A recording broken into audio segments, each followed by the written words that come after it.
বন্ধক জায়েজ। বন্ধক আমি যদি একটা জিনিস হাফেজ সাহেবের কাছে বন্ধক দিই, শরীয়তের মসলা হলো হাফেজ সাহেব বন্ধক রেখেছে মানে এই আমার ঘড়িটাই দিলাম ধরুন, এর ব্যবহার করতে পারবে না।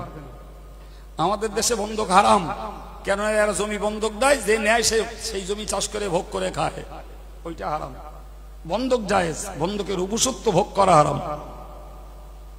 এই মাথায় ঢুকেছে কিছু, কাল জান আবার উল্টো করে গাবেন না, কাইম সাহেবের ভাষা বলো মাপা। বন্ধক জায়েজ, বন্ধকের উপসত্ব ভোগ করা। তুমি 10 কাঠা জমি দাও, দে ভাই আমার 10,000 টাকা দে, আমি তোর 10 কাঠা জমি তোর বন্ধক দিচ্ছি, তাহলেও বন্ধক ফেল লিখে দাও, তোমার দায়িত্ব। তুমি চাষ করবা আর বলবা 10,000 টাকা শোধ করলে জমি শোধ করে দেবো, দিয়ে দেবো, তোর পাক্কা হারাম। এই কথা বুঝতে পারছেন? আমি ঘড়ি দিলাম হাফেজ সাহেবকে, হাফেজ সাহেব নিয়েছে বন্ধক, হাফেজ সাহেবের কাছ থেকে বিনিময়ে আমি 100 টাকা নিচ্ছি। এ ঘড়ি হাফেজ সাহেব নিয়ে যাবে, তাকে তুলে দেখতে হবে। এই ঘড়ি ব্যবহার করলেই হাফেজ সাহেবের জন্য হারাম হবে, এর নাম বন্ধক। আমি যদি এই জায়গাটায় দাঁড়িয়ে আপনার হিসাব কষে দেই না, তা আপনাদের বিশ্বাস করতে বাধ্য হতে হবে যে হুজুর যা বলছে ঠিকই বলছে। হিসাব যদি আমি একটা করে কষে দিই, তো হিসাব আজ আর কষে দেবো না, শুধু কথাগুলো বলছি মনে রেখে দিন। 3টে দোষে মানুষের ঈমান চলে যায়। নাম্বার 1 বিশ্বাসের দোষ, নাম্বার 2 কথার দোষ, নাম্বার 3 কাজের দোষ। মুখস্থ করে ফেলুন, সহজ বাংলায় বলছি। বিশ্বাসের দোষে ঈমান চলে যায়। একটা উদাহরণে বুঝে নেন। যদি মনে হয় যে এই রুগীটা মারা গেছে, এরে যদি ভেলোরে পাঠাতুম তাহলে বেঁচে যেত লোকটা, ওটা বেঈমানি বিশ্বাস। এই কথা মাথায় গেছে? মাথায় গেছে কথা? 2 নম্বর, কেতনা লোকে বলছে যে এই সমাজদারে আলেমরা শেষ করে দিলে। বলার লোক আছে, ব্যক্তিগত ওমর দোষ করেছে, ব্যক্তিগত কাইয়ুম দোষ করেছে, আপনি একবার না 10 বার বলুন আর খাড়াই ফেলে ধন আলেমরা দোষ করেছে কথাটা বললেন মানে আপনার ঈমানটাই ধ্বংস। আপনার হিসাব থাকা দরকার ছিল, ওই আলেম বাপের বে পড়িয়েছে বলে তুমি হালাল জাদা তৈরি হয়েছে। ওই আলেম তোমার আতুর ঘরে আজান দেছে, তবে শয়তানের হাত থেকে রক্ষা পেয়েছে। ওই আলেম তোমার বে পড়িয়েছে বলে তুমি তোমার হালাল একটা পরের মেয়ে বউ হিসাবে ব্যবহার করছো। মরে যাবা, ওই আলেম জানাজা পড়ে তোমার কবরে রাখবে, তুমি গড়ে পুঁচিয়ে দিলে, আলেমরাই দেশটারে শেষ করে দিলে। ও হাফেজ সাহেব যদি 2টো মশলা পড়ে, সে আলেমের বই পড়ে। ওই আমরা যারা সুরো দোয়া কালাম শিখেছি, ওই আলেমরা শিখিয়েছে, হাফেজ সাহেব সেখান থেকে শিখিয়েছে, তাই চাঁপা পুকুরি ছেলেদের পড়াচ্ছে। মৌল সাহেব বে পড়াচ্ছে, ও মৌল সাহেব হুজুরির কেতাব থেকে বে পড়ানো শিখেছে, তারপরে বে পড়াচ্ছে। সুতরাং যদি সত্য সাধু মানুষ হিসাবে বাঁচতে হয়, আলেম ছাড়া প্রকৃত মানুষ হওয়ার কোনো উপায় নাই। অথচ তুমি এক পৌঁছে বলে দিলে, আলেমরা দেশটা শেষ করে দিল। কথার দোষে ঈমান গেল না? গেল না? ওরকম কথা যে রাজাপুর মার্কেটে বসে কত লোকে দি সকালে সন্ধ্যায় বলতেছে তার একটা নেই, কেউ বলতে রাত দিন। এই জমানায় অত সুদ দেখতে গেলি চলে না। কেউ বলতেছে এই যুগে মিথ্যা কথা না বললি ব্যবসায়ী করা যায় না। কথা বললেন না, আমি কি আপনার এখানে ব্যবসা করতে এসেছি কোনোদিন? আমার এই কথাগুলো আমি বানিয়ে বলছি না, বাস্তব। এবার ভাবুন, কথার দোষে ঈমান যাবে না? যাবে না। অথচ এই কথা বলেছি বলে আমার দাড়ি পড়ে যায়নি, এই কথা বলেছি বলে আমার মাথার তার কেটে যায়নি। বলে এই কথা বলেছি বলে ইমাম সাহেব আমার ফার্স্ট কাতার দেখে বের করে দিলাই, তুই অমুক জায়গায় অমুক কথা বলি, এখান থেকে বেরো, শেষের কথা গিয়ে দাঁড়া। ও বলার ক্ষমতা ইমাম সাহেবের নেই। সুতরাং আমি নামাজে ফার্স্ট কাতারে, মুখে আমার দাড়ি, মাথায় আমার টুপি, নামাজও পড়ছি যথারীতি, কিন্তু আমার কথার দোষে, আমার বিশ্বাসের দোষে ঈমান ভিতর থেকে চলে গেছে, আমার জানাই নেই, আমার জানাই নেই। কথা বুঝে আসছে বাপজি? হ্যাঁ, আর একটা উদাহরণ আর এখন দেবো না, অন্য কোনো সময় মনে পড়লে শুনিয়ে দেবো। আর যদি গোপনে গোপনে শুনতে হয় তা আমি ইমাম সাহেবকে বলে দেবো না, মসজিদ থেকে শুনিয়ে দেবেন কেন, এতে আর বলবো না, একটু অসুবিধা আছে। তবে সেটা ওইটা যে কাজের দোষে বলেন বলেন বলেন ইমান চলে যায়। দুটো তো উদাহরণ দিয়ে দিছি, একটা বিশ্বাস আর একটা কথা, আর কাজের উদাহরণটা দেইনি কো, ইমাম সাহেবকে যেমন পরে শুনে নেবেন। এবার বলেন, আমার এরকম কোন দোষ হয়ে আছে আর আজরাইল এসে জান কবজ করলো, মারা গেলাম, ইমাম সাহেবের ডিউটি অনুযায়ী, পরিবারের লোকের ডিউটি অনুযায়ী যথারীতি গোসল করিয়ে কাফন পরিয়ে জানাজা পড়ে দাফন করে দিল, আর আমার মধ্যে ওই রকম দোষের কারণে ইমান নেই, আর আমি কি বাপ ইমান নিয়ে মরতে পারবো? আর এই জন্য একটা হাদিস আপনাদের শেখাচ্ছি, ওইটা শিখে রাখুন, মুখস্থ রাখলি মেয়ে মরদ ছেলে ছোকরা যুবক প্রবীণ সবার উপকারে আসবে। একটা হাদিস আপনাকে শিখিয়ে দিচ্ছি। রাসূলুল্লাহ বলেছেন যে তোমার নিজের মধ্যে নিজের ঈমান আছে না নাই, পঞ্চায়েত প্রধান, এমএলএ, মেম্বার, এমপি, ইমাম সাহেব, হাফেজ সাহেব, মুফতি সাহেব, কারুর কাছে ধন্না ধরতে হবে না, তুমি নিজে নিজেই পরীক্ষা করো। কি সেটা? হুজুর বলেছেন ইদা সাররাতকা হাসানাতুকা ফাআনতা মুমিন। তুমি যখনই কোনো নেকির কাজ করো, কিসের কাজ?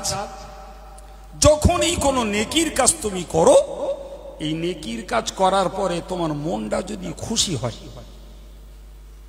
মনটা যদি আনন্দ পায়, আমি নামাজ পড়েছি মনটা খুব খুশি, রোজাটা রাখতে পেরেছি মনটা খুব খুশি, ওই পথে একটা ফকিরকে 20 টাকা দিয়েছি মনটা খুব খুশি, জামিয়া থেকে লোক এসেছিল একটা বিল নিয়ে তার 100 টাকা দিয়েছি মনটা খুব খুশি, জামিয়ায় দান করার সুযোগ পাইনি, লোকটা এসে 100 টাকা দিয়েছে। একটা গরিব মানুষ ভিক করতে এসেছিল, আজকে বাড়ি খাওয়া দাওয়ার জোগাড় ছিল, তাকে ডেকে দুটো তৃপ্তি করে যত্ন করে খাইয়ে দিয়েছি, মনটা খুব খুশি। যে কোনো নেকির কাজে মন যদি খুশি হয়, আপনি এক বাক্যে ভাবুন আপনার মধ্যে ঈমান রয়েছে। এই ঈমান রয়েছে বলেই নেকির কাজে আপনার মনটা খুশি হয়েছে। কথা বুঝে আসছে? মনে রাখবেন, নেকির কাজ করেও সব লোক খুশি হয় না বাপ। আপনারা হয়তো মনে মনে ভাববেন যে হুজুর নেকির কাজ করলে আবার লোক খুশি হয় না, ওটা তো ভালো কাজ না বাপ, ভালো কাজ করেও সবাই। আমি ছোট্ট দুটো কথা বলছি, মিলিয়ে দেখেন। মনে করুন এটা তো আষাঢ় মাস, এখন কাঁঠাল পাকা গরম হচ্ছে, শুক্রবারে মসজিদে গেছি, ইলেকট্রিক অফ, এক মসজিদ লোক ভর্তি আর প্রাকৃতিক বাতাস নেই, টোটাল নামাজ কমপ্লিট করতেই ঘন্টাখানিক সময় গেছে, ভদ্রলোক জামা লুঙ্গি পায়জামা যাই পরেছে ভিজে একাকার, নামাজ শেষ করে বাইরে এসেই বলছে এত কষ্ট করে নামাজ পড়া যায়?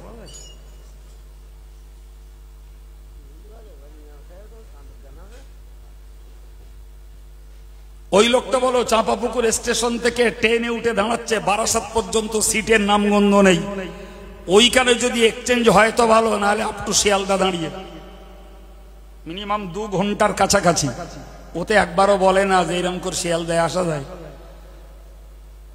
কথা বুঝতে পারছেন না?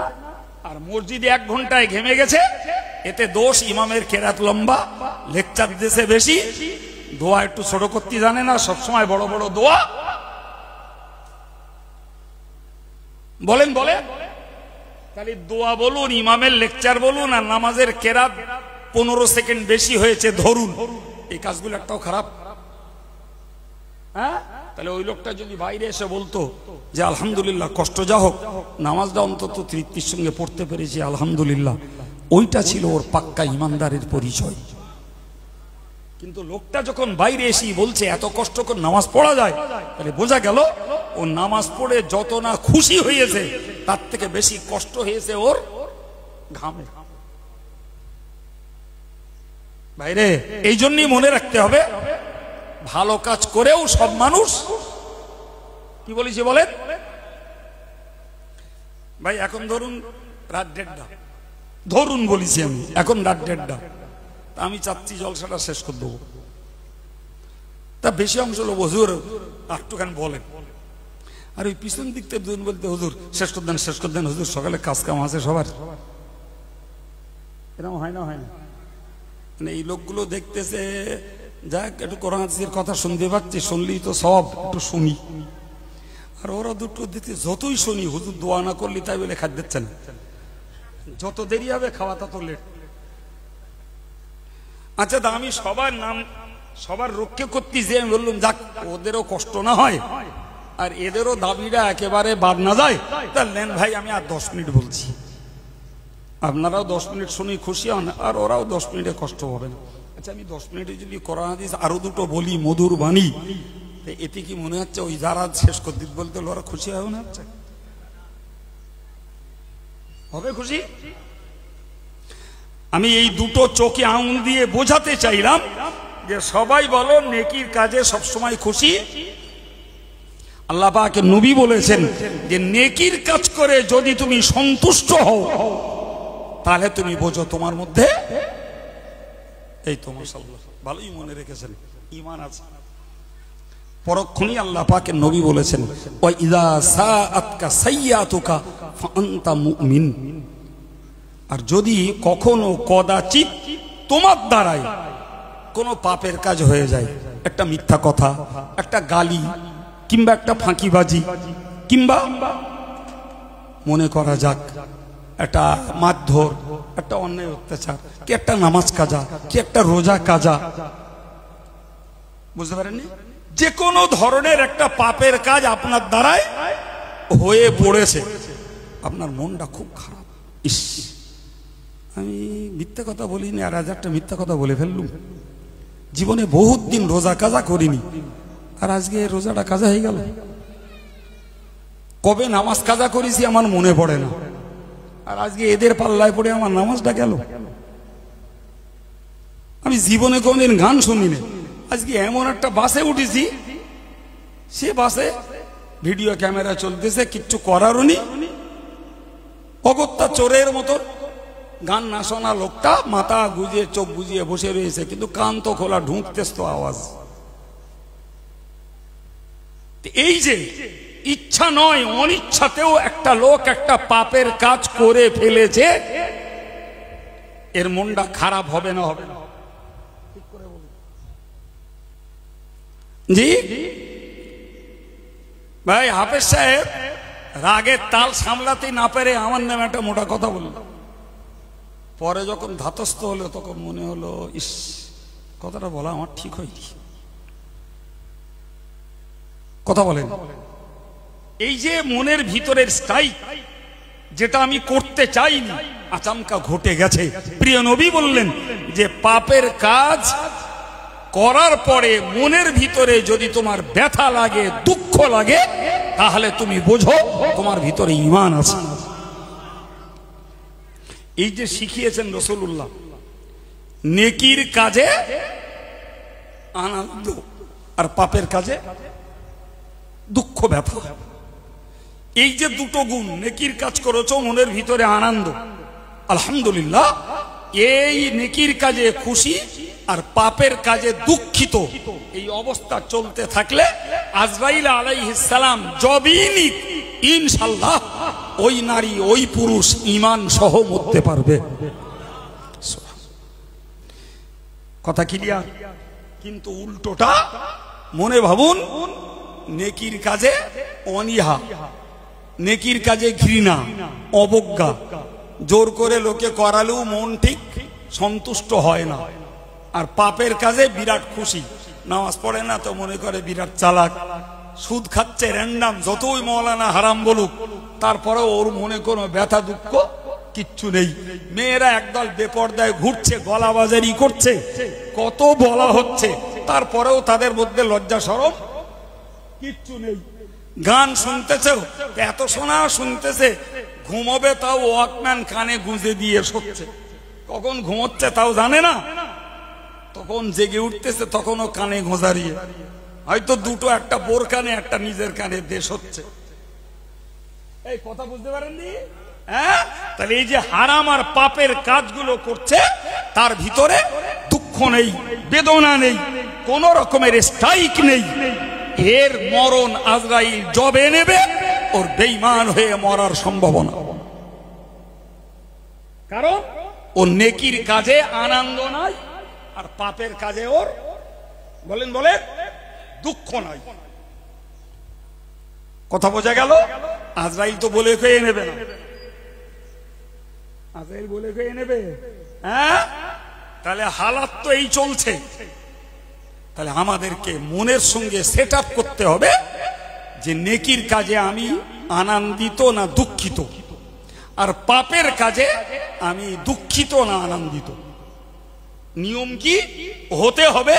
নেকির কাজে আনন্দিত, পাপের কাজে দুঃখিত, এইটা হতে হবে। হলি আজরাইল যখনই নিক ঈমান নিয়ে মরা যাবে। আর উল্টোটা যদি হয় যে নেকির কাজে দুঃখিত আর পাপের কাজে আনন্দিত, আজরাইল জবে নেবে, বেঈমান হয়ে মরার ভয়। এরপরে তুমি কোন পীর সাহেবদের দোয়া করাবা আর কত লোকের দইয়ে খানা খাওয়াবা, ওতে বুড়ি আঙুল ছাড়া কিচ্ছু পাওয়া যাবে না।